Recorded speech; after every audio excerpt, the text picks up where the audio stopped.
Hello, my name is Olinka Green, and the question that was asked to me, does incarceration affect our community? Yes. And the reason I say yes is because I'm a child of a person that was incarcerated. My mother was incarcerated for 33 years in and out of prison. When I was 21, I was locked up. Uh, and I was taken away from my two children like my mother was taken away from me and my two sisters. Um, when my son turned 21, he was locked up.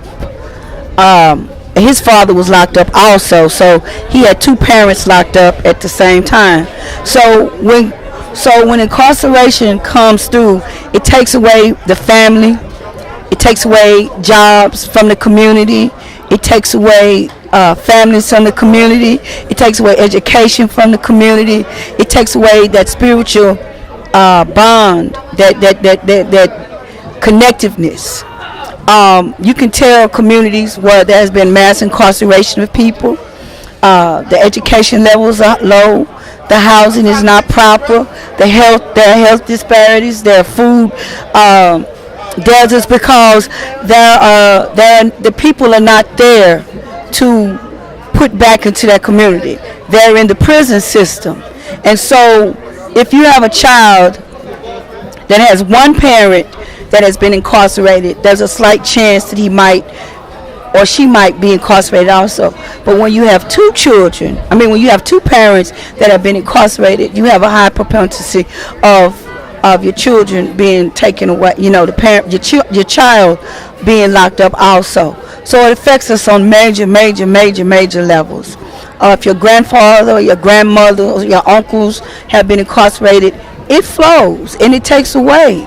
And it shows in our relationships, on how we treat each other, how we talk to each other, on our relationships with our black men who have been locked up and incarcerated from the time that they're 17 to they're 48. They don't know what it's like to form a relationship with a woman. They don't know how to be fathers. They're boys that have been taken away and raised by the system. Black women, majority of us who get locked up, we get locked up for domestic violence, when we fight our abusers back, when we take charges for our men because they have a drug case. We get locked up because we might be homeless. We get locked up because we just walk down the street and we look suspicious. And because there has been such a history of recklessness and destruction on the black family and the black body due to slavery, it's real hard for us, and this is a fact. Like I said, if you look at the communities, you can tell when there has been a mass incarceration of the people because it's not vibrant. And when the brothers do get out, they cannot find jobs. They're homeless because they have been locked out the system because they can't find a home. And if they can't find homes and they can't find jobs, you work all this time, you spend 25, 30 years in prison working for these corporations like IBM and Apple and building computers and different things like that. But when you get out, you can't get hired by these companies. So what does he do? He goes back to the communities that he knew as a child, but there's no resources for him because he's been away so long. And so that hurts us. That hurts us, and that's why we're bleeding out. That's why we're dying. But one of the things that we can do is that when our brothers do get out, embrace them, love them, try to give them as much as you can, but talk to them and help them seek resources.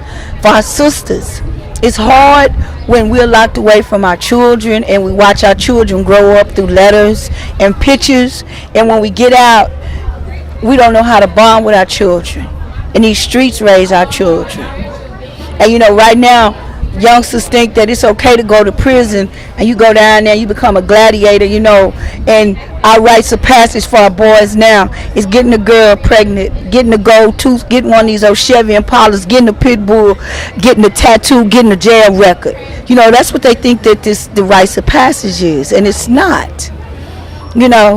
And you go down there and you're going to work for these people, and they've gotten to the point now where they've done away with getting the black men. They started working on the black girls or the youth. And you see that in the prison pipeline.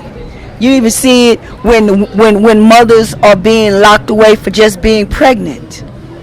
You're not only incarcerating the mother, you're incarcerating the baby too. You know what I'm saying? When my mother had my sister, she immediately had to give my sister up for adoption. Had to place us in care. Luckily, there was somebody to come and get us, but they didn't treat my mother for her addiction. They treated her as a criminal, and she spent 33 years in and out of prison. And when she came home, she only lived for 7 days. She died in her addiction. So me, as a young black woman, I didn't have that. I saw how that affected me in the way that I raised my children. I saw how it affected my classmates who didn't have fathers or who didn't have mothers. We just had to scrabble for ourselves. We had to live with Big Mama or Auntie and get our love scraps.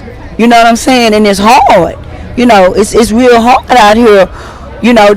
There's shame that comes from, not having your parent. You can go any black school and you can ask these kids, say, how many of you got uncles that's locked up? How many of you know your daddy? And now, that used to be the question, well, how many of you know your mama? Well, my mama locked up. Who you stay with? I stay with my big mama.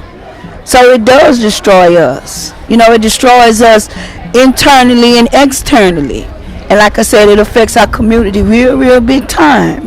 So being a child of that, I know now. I know the effect it had on my son, because he's 28 now. I was 21 when he was locked up. He's 28. He got in trouble. His father both, and so it's hard for him to find a job.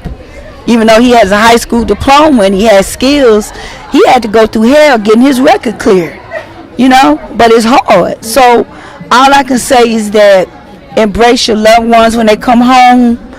Try to work with them as much as you can, and understand that if they go in when they're 17 and they come out at 48, that's a whole gap.